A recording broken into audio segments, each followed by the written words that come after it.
ለዘላለሙ አሜን። በስመ አብ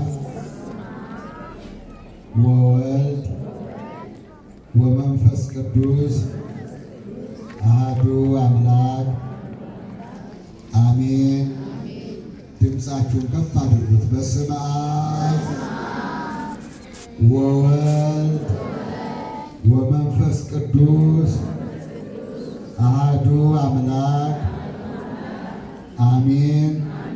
በስመ አብ ወወልድ ወመንፈስ ቅዱስ አሐዱ አምላክ አሜን።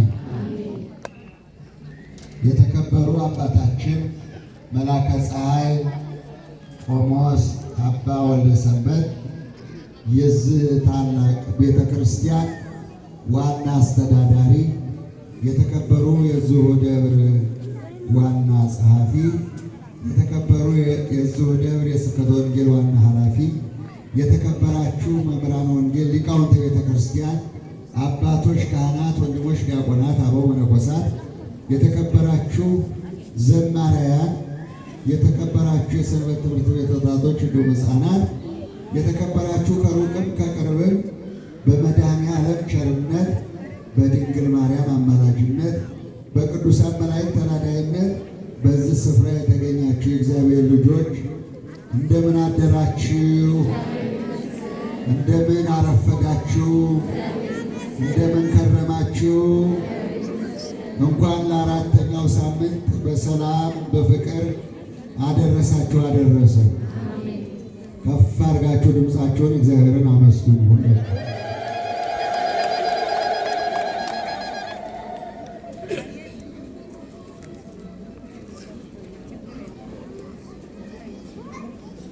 ሕፃን ልጅ ጠፍቶብኝ ነው። ሕፃን ኢማዳ ነው። ኢማዳ ጸበል ቦታ ነው። የስንት ዓመት ነው? የ5 ዓመት ነው። ካገኛችሁ እዚህ ዛሬ ጠዋት ነው አሁን ነው። እሺ፣ ምናልባት ሕፃኑ ሴት ነች። እሺ፣ ወደዚህ አምጧት። ካገኛችሁ ወደዚህ አምጧት። ወደ መድረኩ ይዛችኋት ነው ያገኛችሁ ማለት ነው። ልጆቻችሁን ጠብቁ። ቦርሳችሁን፣ ልጆቻችሁን፣ ኪሳችሁን መጠበቅ አስፈላጊ ነው። ከእንደዚህ አይነት ድንጋጤ ረብሻ ያድናችኋል። ስለዚህ ራሳችሁን መጠበቅ አስፈላጊ ነው። እንደምን አደራችሁ? እግዚአብሔር ይመስገን። ባለፈው መጥቼ እግዚአብሔር ቢፈቅድ የአምላከ ገብረ መንፈስ ቅዱስ የወላዲት አምላክ ፈቃድ ቢሆን በ29 እንገናኛለን ተባብለን ተቃጥረን ነበርና እግዚአብሔር ፈቅዶና ወዶ ለቀጠሯችን ስላደረሰንና ስላበቃን ስላገናኘንም እግዚአብሔር የተመሰገነ ይሁን። አመስግኑ እግዚአብሔር። ምስጋና ለእሱ ይሁን። 2 መጽሐፍቶች አምጥቻለሁ። እነዚህ መጽሐፍቶች 2 አይነት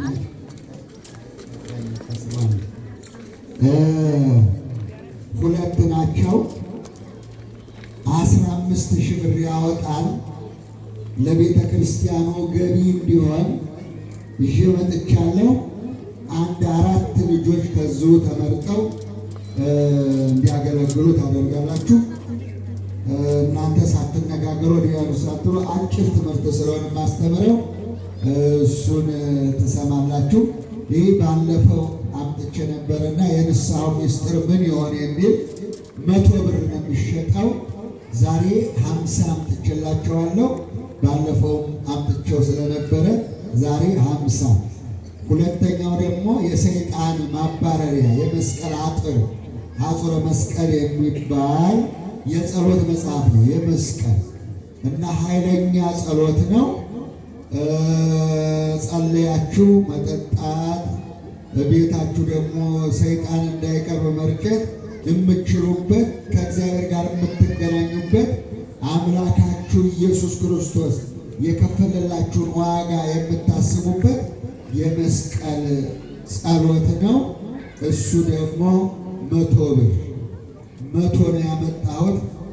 የዚህኛው 100 ብር 10,000 ብር፣ የዚህኛው 5,000 ብር፣ የሁለቱ መጽሐፍ ሽያጭ 15,000 ብር ነው። ተሸጦ ለቤተ ክርስቲያኑ ገቢ እንዲሆንልኝ ሰጥቻለሁ። አመሰግናለሁ። 4 ልጆችን መረጡ። እዚህ የምታገለግሉ 4 ልጆች ነው።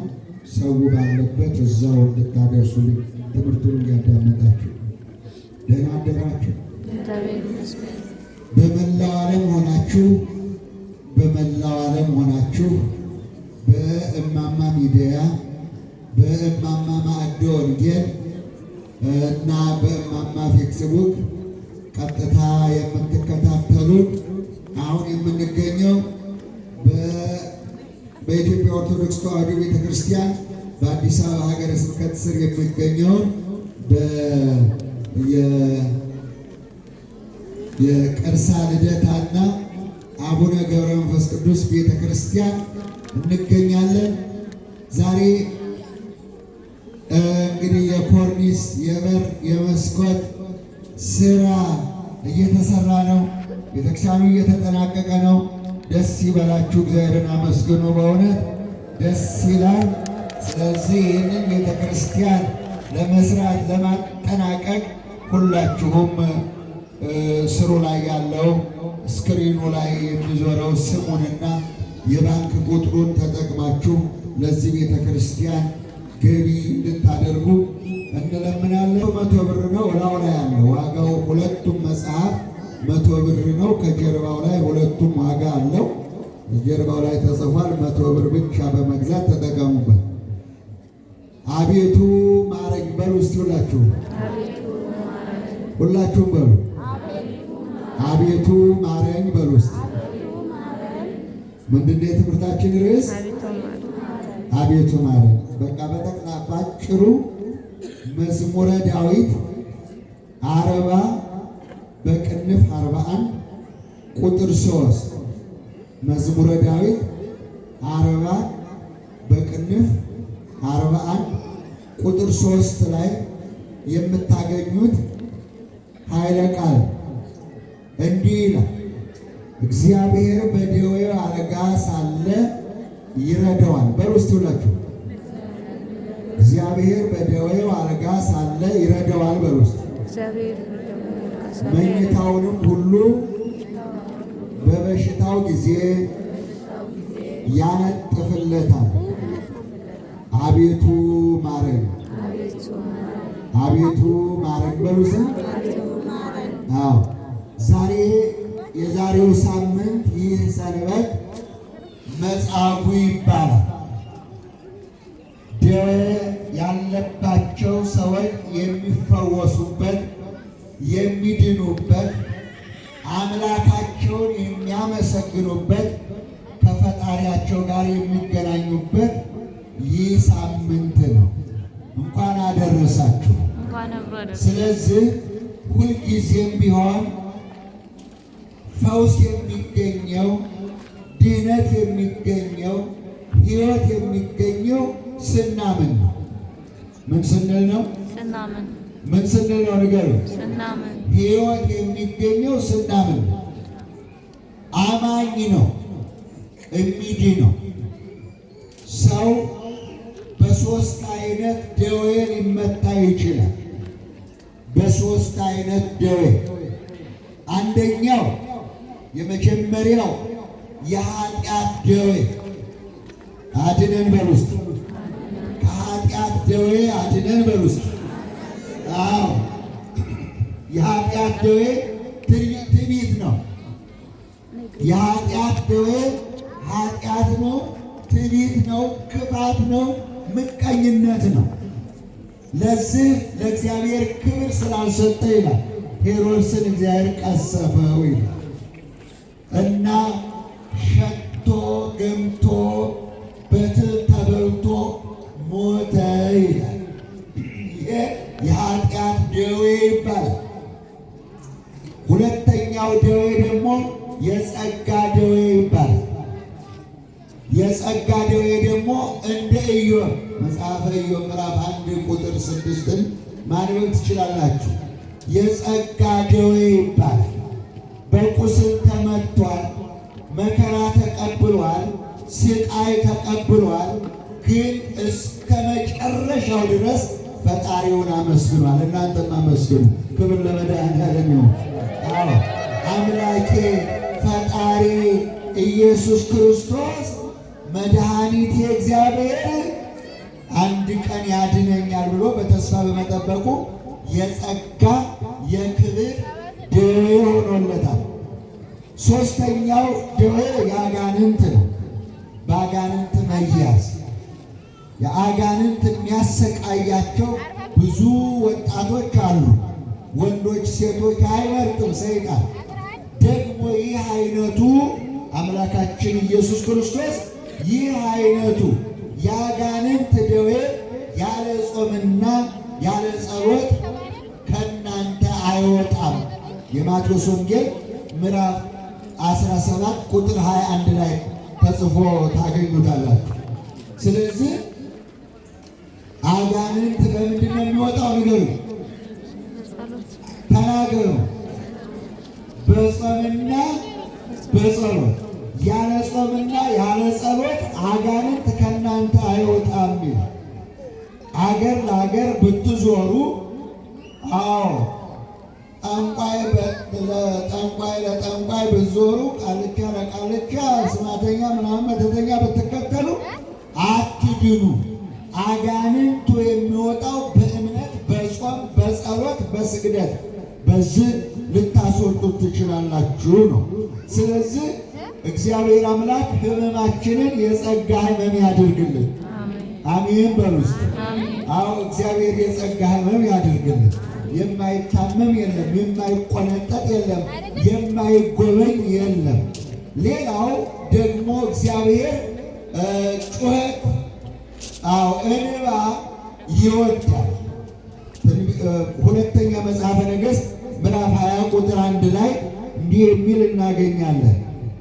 ታላቁ ነቢይ ኢሳይያስ እግዚአብሔር ልኮት ወደ ንጉሡ ሕዝቅያስ ሄዶ ነበር እና በሕዝቅያስ ቤት ተገኝቶ ሕዝቅያስ ታሞ በአልጋ ላይ ነበርና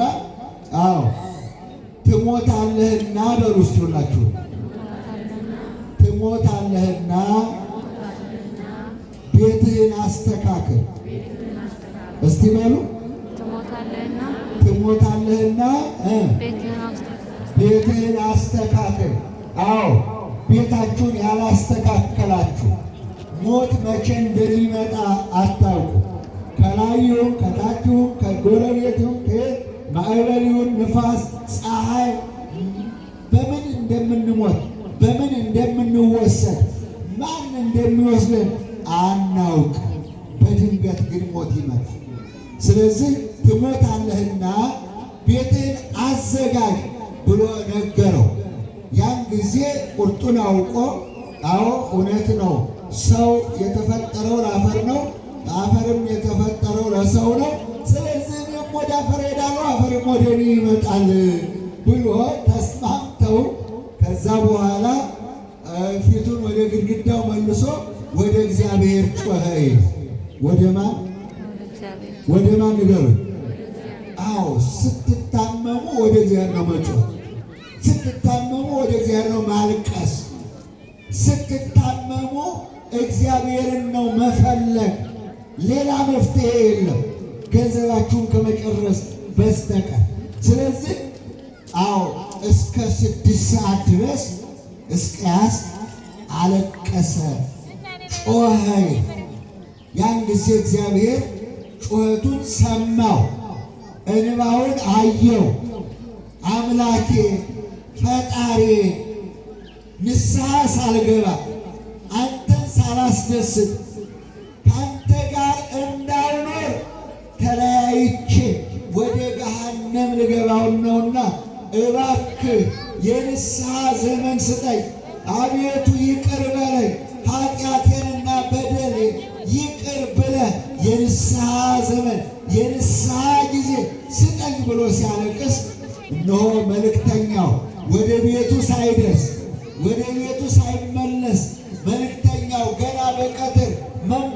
እያለ የእግዚአብሔር ድምፅ እንዲህ ብሎ መጣ ይላል። ኢሳይያስ ሆይ ተመልሰህ ጠዋት ትሞታለህ ያልከውን ሰው እንባህን አይቻለሁ፣ ጩኸትህን ሰምቻለሁ። ንስሐ የምትገባበት 15 ዓመት ቀጥዬልሃለሁ። ክብር ለመድኃኔዓለም። እግዚአብሔርን አመስግን። በእውነት እግዚአብሔር የተመሰገነ ይሁን። ማን ይመስገን? ስንት ዓመት ተቀጠረለት? 15 ዓመት ንስሐ የምትገባበት እኔን የምታስደስትበት በሕይወት ከኔ ጋር የምትኖርበት 15 ዓመት ቀጥዬልሃለሁ ነው ያለው። ይችላል አይችልም? ንገሩ። ይችላል አይችልም? እስቲ እግዚአብሔር ይችላል በሉ። አዎ መግደል ይችላል። ዕድሜ መቀጠል ይችላል። የሞተውን ማስነሳት ይችላል። የታመመውን መፈወስ ይችላል። እግዚአብሔር ይችላል በሉ እስቲ ባካችሁ። ክብር ለእሱ ይሁን። እግዚአብሔር ይችላል ወገኑ። ከእግዚአብሔር ጋር ብትነጋገሩ፣ ወደ እግዚአብሔር ብታለቅሱ፣ የንስሐ እንባ ቢኖራችሁ ዕድሜያችሁ ያጠረው ዕድሜያችሁ ይቀጠላል። ሕመማችሁ ይፈወሳል።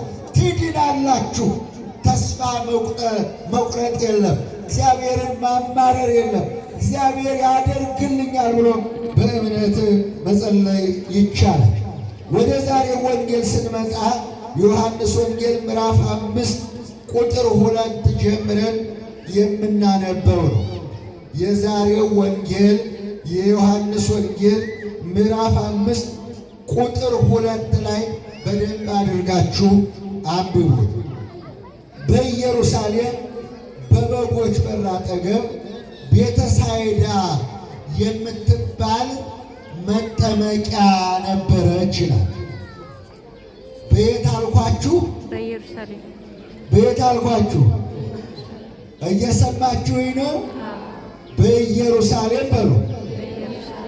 በኢየሩሳሌም በበጎች በር አጠገብ ቤተሳይዳ የምትባል 5 መውጫና መግቢያ ያላት መጠመቂያ ነበረች ብሎ ይጀምርልናል።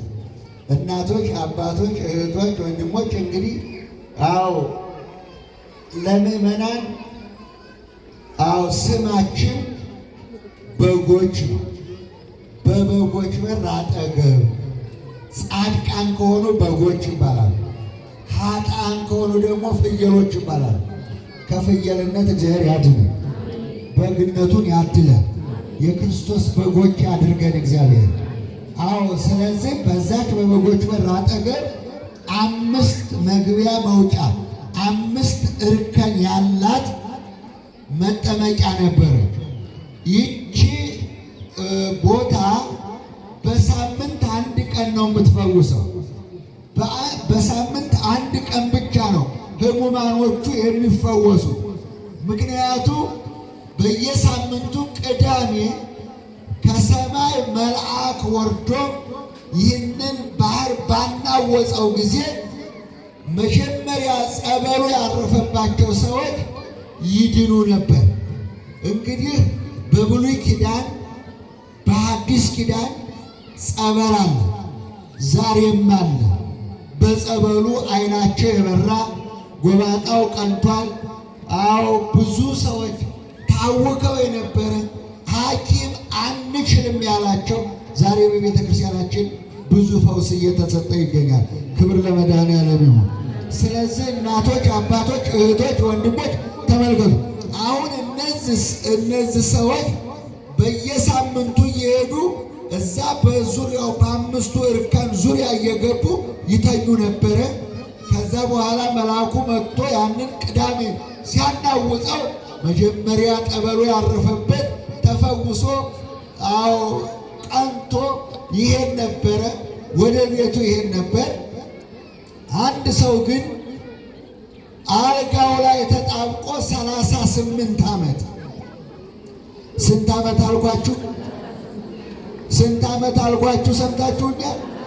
38 ዓመት ከአልጋው ጋር ተጣብቆ ይኖር ነበር። መቼም ከባድ ነው። አልጋ ላይ መዋል፣ በሰው እጅ መንቀሳቀስ፣ ሰው እጅ ላይ መውደቅ ከባድ ነው። ከዚህ እግዚአብሔር ያድነን ያድናችሁ። ልበ አምላክ ዳዊት ለዚህ ነው በሰው እጅ ከመውደቅ በእግዚአብሔር እጅ መውደቅ ይሻለኛል። አዎ፣ ስለዚህ በሰው እጅ እና ይሄ ሰው መንቀሳቀስ አይችልም። 38 ዓመት ከአልጋው ጋር ተጣብቆ አንድ ቀን እግዚአብሔር ይፈውሰኛል፣ አንድ ቀን እግዚአብሔር ያየኛል፣ አንድ ቀን እግዚአብሔር ይመጣል ብሎ በተስፋ ይጠብቅ ነበር። ተስፈኛ ሆኑ ወገኖች። በተስፋ ከኖራችሁ አንድ ቀን ይመጣል፣ አንድ ቀን ይጎበኛችኋል ወገኖች። ስለዚህ በተስፋ 38 ዓመት ከኖረ በኋላ አንድ ቀን ጌታ መጣና ልትድን ትወዳለህ አለው። እንግዲህ ወገኖች ፈቃድ ያስፈልጋል፣ እምነት ያስፈልጋል፣ ፍላጎት ያስፈልጋል። የእኛን ፈቃድ ለመጠየቅ የሚያደርገውን ያውቃል ኢየሱስ ክርስቶስ፣ የሚሰራውን ያውቃል። እዛ ተአምር ሊያደርግ ነው የመጣው። ነገር ግን ጠጋ ብሎ መጻጉዕን 38 ዓመት የተኛውን መጻጉዕ ልትድን ትወዳለህ አለው። ጌታ ሆይ ሰው የለኝም እንጂ ልድን እወዳለሁ። ምን የለኝም? ኧረ ንገር። ሰው የሌላችሁ ማን አላችሁ? ማን አላችሁ? ሰው የሌላችሁ ማን አላችሁ? አዎ፣ በሰውም ተስፋ ማድረግ አይቻልም። ተአምኖ በሰው የታመነ የተረገመ ነው ይላል ትንቢተ ኤርምያስ ምዕራፍ 17 ላይ። ስለዚህ በሰውም መታመን አያስፈልግም። ወገን አለኝ፣ ባለስልጣን አለኝ፣ ዘመድ አለኝ፣ እንዲህ አለኝ ብለህ አትኩራራ። ወገን አያድንም፣ ሰው አያድንም። ሰው የለኝም ባል ሰው የለኝም እንጂ ጌታ ሆይ መዳን እፈልጋለሁ። ሰውም ቢወዳችሁም ቢንከባከባችሁም ደግሞ ለትንሽ ቀን ነው፣ ለትንሽ ጊዜ ነው። ሰው ነንና ደካሞች ነንና ከሰው ብዙ አንጠብቅ። እግዚአብሔር ግን አይጸየፍም። እግዚአብሔር ግን አዳኝ ነው። እግዚአብሔር ግን ሕይወት ነው። እግዚአብሔር ግን አይጠላም። እግዚአብሔር ግን በሽተኞችን ይጎበኛል። እግዚአብሔር የተመሰገነ ይሁን። ስለዚህ ልትድን ትወዳለህ? አይ ጌታ ሆይ መዳን እፈልጋለሁ። አዎ፣ ስለዚህ ሰው የለኝም ብሏልና እኔ ካንተ ጋር ነኝ፣ አይዞህ። የተኛህባትን 38 ዓመት የተኛህበትን አልጋ ተሸክመ በአደባባይ ወደ ቤትህ ሂድ አለው። ክብር ለመድኃኔዓለም። ያደረገውን ነገር ልብ ብላችሁ አስታውሱ። ለዚህ ሰው 38 ዓመት ከአልጋው ጋር ተጣብቆ የነበረ ጊዜ ዘመድ የሆነችው ወገን የሆነችው የተሸከመችው ያልተጸየፈችው የቻለችው ከነ ምናምንቴ ሁሉ የቻለችው ያቺ አልጋ ነበር። እስቲ ደግሞ አንተ በድርህ በአደባባይ ተሸከማት ነው ያለው። እናንተ አደራችሁን ታስታውሳላችሁ? በክፉ ቀን የዋሉላችሁን፣ በክፉ ቀን የደረሱላችሁን፣ በክፉ ቀን የሆኗችሁን ሰዎች አስባችሁ ታውቃላችሁ ወይስ ትረሳላችሁ? አስቡ። ይህ ሰው ተመልከቱ፣ ይህ ሰው የተሸከመች ዘመድ የሆነች ወገኖች በክፉ ቀን ይህች አልጋ ነችና፣ ስለዚህ በራስህ ላይ ተሸከማትና በአደባባይ ሂድ ብሎ አስነሳው። ደስ ይበላችሁ። ክብር ለመድኃኔዓለም ይሁን። እግዚአብሔር የተመሰገነ ነው። ዛሬም በአልጋ ላይ የዋሉትን አምላካችን ይጎብኝልን። የታመሙትን እግዚአብሔር ይጎብኝልን። በችግር በስቃይ ያሉትን እግዚአብሔር ይጎብኝልን። ሕይወታቸውን እግዚአብሔር ይታደግልን። የሞቱትን ደግሞ ነፍስ ይማርልን። አዎ ብዙ ሰዎች ባላሰቡት ጊዜ ተጠርተው ሊሆን ይችላል። እግዚአብሔር አምላካችን ነፍሳቸውን በመንግሥተ ሰማያት ያሳርፍልን። ስለ አምስቶቹ እርከኖች አጭር ነገር ልበላችሁና ላብቃ እንዳላበዛባችሁ። እንግዲህ 5 እርከኖች አሉ ብለዋል። 5ቱ እርከኖች ትርጉማቸውን ልንገራችሁና ሁላችሁም ራሳችሁን እንድታዩ፣ እንድትጎበኙ፣ እንድትመረምሩ ምን ላይ አለን እንድትሉ እነዚህን ትርጉሞች ባጫጭሩ ብዙ አላሰፋቸው ባጭሩ ነግራችኋለሁ። የመጀመሪያውና አንደኛው በአንደኛው እርከን የተመሰሉት አእሩግ ይባላሉ። አዎ አእሩግ ማለት ሽማግሌዎች፣ አሮጊቶች ማለት ነው። አሮጊቶች ከ60 ዓመት በላይ 70-80 ያስቆጠራችሁ አሮጊቶች፣ ሽማግሌዎች የነሱ ጾር ፍቅረ ነዋይ ነው ይላል። የገንዘብ ፍቅር ያድርባቸዋል። እየሰማችሁ ነው? ጦራቸው፣ ፈተናቸው አዎ በዚህ ነው ይላል። ማን ይጦረናል? ምን እንበላለን? የት እንኖራለን? እያሉ ሽማግሌዎች ገንዘብ መሰብሰብ ይወዳሉ። ሽማግሌዎች መቼ እንደሚሞቱ አያውቁትም፣ ግን ገንዘብ ይሰበስባሉ ይላል። ግን ለማያውቁት ሰው በትነው ይሄዳሉ። ለማያውቁት ሰው ጥለው ይሄዳሉ። ሳይበሉትም ሳይለብሱትም ሳይጠግቡትም ገንዘቡን ጥለውት ይሄዳሉ። ግን ጾራቸው የገንዘብ ፍቅር ነው ይላል። ሁለተኛ ወራዙት ነው። ወራዙት ማለት ወጣቶች ናቸው። የወጣቶች ጦር ደግሞ አብዛኛው አሁን እዚህ የምናየው ወጣት ነው። ሴቶችም ወንዶችም እንድትጠነቀቁ የሚያስፈልገው አዎ ይህንን ነው። ወራዙት ማለት ወጣቶች በዝሙት ይፈተናሉ ይላል። በምን ንገሩ? ኧረ ንገሩ። በምን? የዝሙት ጦር። ለዚህ ነው ቅዱስ ጳውሎስ ስለ ዝሙት ጠንቅ እያንዳንዱ ወንድ ለገዛ ራሱ ሚስት ትኑረው፣ እያንዳንዷ ሴት ለራሷ ባል ይኑራት ያለው ለዚህ ነው። የወጣቶች ጦር የወጣቶች ፈተና ዝሙት ነው ይላል። ዛሬ በጣም በዓለም ላይ ከባዱ እሳት ከባዱ ጦር አዎ ከዚህ አልፈው ከሴትና ከወንድ ግንኙነት አልፈው ግብረ ሰዶማውያን ወንድ ለወንድ ሴት ለሴት የሚጋቡ ግብረ ሰዶማውያን ራሳቸውን የሚያረጉ ከራሳቸው እርካታ ወጥተው ከእግዚአብሔር ተለይተው የሚኖሩ በጣም ብዙ ናቸው። ስለዚህ የዝሙት ጦር አዎ ራሳችንን ከእግዚአብሔር ጋር ያጣላል። ዘማውያንን አመንዝራሞችን እግዚአብሔር ይፈርድባቸዋል ይላል። ስለዚህ ወጣቶች ራሳችሁን በመግዛት ራሳችሁን በመቆጣጠር አዎ ራሳችሁን ከእግዚአብሔር ጋር በማገናኘት በወጣትነት ዘመን አምላክህን እግዚአብሔርን አስብ የሚለውን መፈክር ይዛችሁ ራሳችሁን እንድታድኑ መጽሐፍ ቅዱስ ይነግረናል። ሶስተኛው የአንስቶች ጾር ነው። አንስቶች ማለት ሴቶች ማለት ነው። አዎ ሴቶች ጦራቸው ፈተናቸው ትውዝፍት ነው። አዎ ትውዝፍት ማለት የምንዝር ጌጥ ማለት ነው። አሁን እንግዲህ ብዙ ሰዎች ታውቃላችሁ፣ ግንባራቸው ላይ፣ አፍንጫቸው ላይ፣ እጃቸው ላይ፣ እግራቸው ላይ መዓት ነገር አርቲፊሻል የሚያንጠለጥሉ በአፍንጫቸውና በአፍንጫቸው ቀለበት የሚያስተክሉ የምንዝር ጌጥ ያጠቃቸዋል ይላል። አዎ ይህ ለእናንተ አልተፈቀደላችሁም።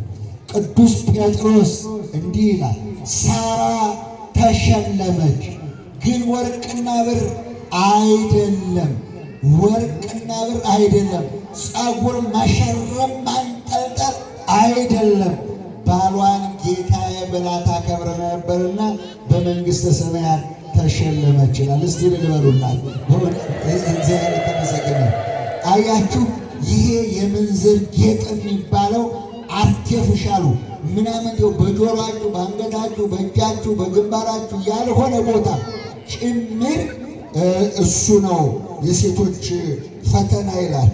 ይህን ትውዝብት እንግዲህ ያን ጊዜም አሮን አቅልጦ የሰራው ጥጃ ያደረገው ይህንኑ አርቴፊሻል ምናምን ሰብስቦ ነው። ስለዚህ መጠንቀቅ ደግሞም የምትታለሉበትም ጭምር ነው። የምትታለሉበት በትንሽ ነገር ተታላችሁ እባብ አታሎ እንዳይበላችሁ፣ እንዳይወስዳችሁ፣ እንዳይነክሳችሁ በዚህ መጠንቀቅ ያስፈልጋል። አራተኛው የካህናት ነው። እንግዲህ ካህናት ደግሞ ጠንቀቅ ነው። ይህ አራተኛው የካህናት ነው። አራተኛው ደግሞ የካህናት ፈተና ነው ይላል። አምስተኞቹን እርከን እየነገርኳችሁ ነው። ካህናት የካህናት ጾር፣ የካህናት ትዕቢት ነው ይላል። አዎ ትዕቢት እና አእምሯችን ረቂቅ ነው፣ ስልጣናችን ምጡቅ ነው፣ ሰማያዊ ነው እያሉ በትዕቢት ይፈተናሉ ይላል። አድነን በሉ እስቲ። አዎ ለካህናት በተለይ ትልቁ ስልጣን ትሕትና የጌታችን የመድኃኒታችን የኢየሱስ ክርስቶስ ደቀ መዝሙሮች ስለሆነ የጌታ የኢየሱስ ክርስቶስ ደቀ መዝሙር እሱ የደቀ መዝሙሩን እግር እስከ ማጠብ ድረስ የደረሰው በትሕትና ነው። ለሞት ያበቃው ትሕትና ነው፣ ራስን ዝቅ ማድረግ። ስለዚህ ሊቀ ካህኑ ኢየሱስ ክርስቶስ ስለሆነ ካህናት በትሕትና ዓለምን ማሸነፍ ይችላል። ፈተናቸው ግን ትዕቢት ነው ይላልና ካህናት ከትዕቢት ወጥተው በትሕትና ዓለምን እንዲያሸንፉ ደግሞ እናንተም ጭምር ጸልዩላቸው። እነሱ ለእናንተ ይጸልያሉ። አምስተኛውና የመጨረሻው ደግሞ የመነኮሳት ፈተና ነው። ፈተና መነኮሳት፣ ሴቶች፣ ወንዶች በአጠቃላይ ፈተናችሁን ደግሞ እናንተ ስሙ። እንግዲህ ሊቃውንቱ ያስቀመጡትን ነው የምናገረው፣ ባጫጭሩ እያረኩ ነው የምናገረው። የመነኮሳት ፈተና ስስት ነው ይላል። ምንድን ነው? ሰምታችሁኛል? ምንድን ነው? ስስት ነው። ስለዚህ ሹመት ሽልማት ስለሌላቸው ተሾመን ተሸልመን እንበላለን እንሰርቃለን እንዳይሉ መነኩሴ ሹመት ሽልማት የለው። መነኩሴ 24 ሰዓት ማገልገል ነው። እንደ መላእክት የመላእክትን አስኬማ አድርጎ ሌሊትና ቀን እግዚአብሔርን ማገልገል፣ እግዚአብሔርን ደስ ማሰኘት ብቻ ነው። መነኮሳት አባታችን፣ እናታችን፣ ሚስታችን፣ ልጃችን፣ ቤታችን፣ ንብረታችን ሁሉንም ጥለው ቆበን ብቻ በማድረግ ሌሊትና ቀን ከእግዚአብሔር ጋር የሚያገናኘውን በጸሎት በጾም በትርህም የሚኖሩ ስለሆነ መነኮሳት ያገኟትን ነገር እየቋጠሩ ያስቀምጣሉና ስስት ነው ይላል። ስለዚህ ስስት ደግሞ ክፉ ነውና ከዚህ ፈተናቸው እግዚአብሔር እንዲያላቅቃቸው መጸለይ አለብን። የለብንም? እንጸልይላቸው አንጸልይላቸው? እነሱ ለእኛ ነው ሌሊትና ቀን የሚጸልዩ። ሌሊትና በየገዳማቱ በየፍርኩታ ወድቀው ለእኛ ይጸልያል። እኛ ደግሞ እነሱ ናት። ይህ ጣት መቀሰር አይደለም። ሁልጊዜ መነኩሴው እንዲሆነው፣ ቄሱ እንዲሆነው፣ ጳጳሱ እንዲሆነው የሰው ጉድ በአህያ የራስ ጉድ በጉያ የሚያሸክሙ ውዟል። ይህ አይደለም። ሁልጊዜ መጸለይ ለአባቶቻችሁ መጸለይ፣ አባቶች ደግሞ ለእናንተ መጸለይ። ይህንን ካደረግን ግን እግዚአብሔር አምላካችን ከእኛ ጋር ይሆናል። ስለዚህ የመጽሐፉ ትርጉም ብዙ ነው፣ ሰፊ ነው። እንግዲህ ማታ ደግሞ ተረኛ የሆኑት መምህራን ብዙ በሰፊው ዛሬ ብቻ አይደለም እስከ ቅዳሜ ድረስ እስከሚቀጥለው ቅዳሜ ድረስ ይሄው መጻጉዕ ነው የሚሰበከውና የሚነገረው በሰፊው እያንዳንዱ ብዙ ዘርፍ ስላለው ብዙ ታሪክ ስላለው ብዙውን እንማራለንና እኔ ግን ሰዓቱ ስላለቀ እዚሁ ላይ ይበቃኛል። ላስተማረን፣ ለመከረን፣ ለገሰጸን ለልዑል አምላካችን ክብር ምስጋና ይድረስ። ብድግ በሉላችሁ ከተቀመጣችሁበት አመስግኑት። እግዚአብሔር አመስግኑ። ደህና አደራችሁ። ምን ነበር የትምህርታችን ርዕስ? አይ ድምጻችሁ አይሰማም። አቤቱ ማረን በሉ እስቲ። አቤቱ ማረን፣ አቤቱ ይቅር በለን፣ አቤቱ እየን፣ አቤቱ ስማን። ይህንን የጀመርነውን ቤተ ክርስቲያን በሏ። ይህንን የጀመርነውን ቤተ ክርስቲያን ለፍጻሜ አድርሰህ በውስጡ ሥጋውን እንድንበላ ደሙን እንድንጠጣ ወንጌል እንድንማርበት ፍቀድልን በሉ። ፍቀድልን በሉ። እግዚአብሔር የፈቀደለት አይደል ቤቱን የሚሰራ? ዳዊት አዘነ።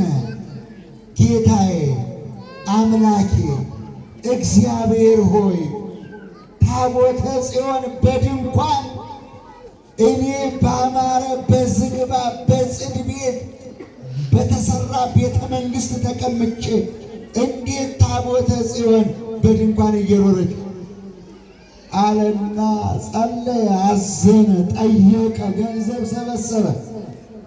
ግን እግዚአብሔር እንዲህ አለው፣ ዳዊት በአንተ እጅ ቤተ መቅደሱ አይሰራም አለ። በማጅ ኧረ ንገሩ። ቤተ መቅደሴ በአንተ እጅ አይሰራም፣ በእጅ ላይ ብዙ ደም አለ። ምን አለ? ኧረ ንገሩ። ምን አለ? በእጅ ላይ ብዙ ደም አለ። የጦር ሰው ስለነበር የጦረኞች አለቃ ስለነበር በሄደበት አሸንፎ ገሎ ነበር የሚመጣውና ዳዊትን ያሸነፈው እግዚአብሔር ብቻ ነው። ከዛ ውጭ ያሸነፈው አልነበረም። ስለዚህ በእጅ ላይ ደም አለ። ነገር ግን አለው ለምንሃልና ጠይቀሃልና ስለ እኔ ቤት ቀንተሃልና ከአብራክህ ከጉልበትህ የሚወለደው ልጅ ሰሎሞን በዘመኑ ሰላም፣ ፍቅር፣ አንድነት ይሆናል። ቤተ መቅደሴን ልጅ ይሰራል አለው። ደስ ይበላችሁ። ክብር ለመድኃኔዓለም። ልጅ ቤተ መቅደሴን ይሰራል። ስለዚህ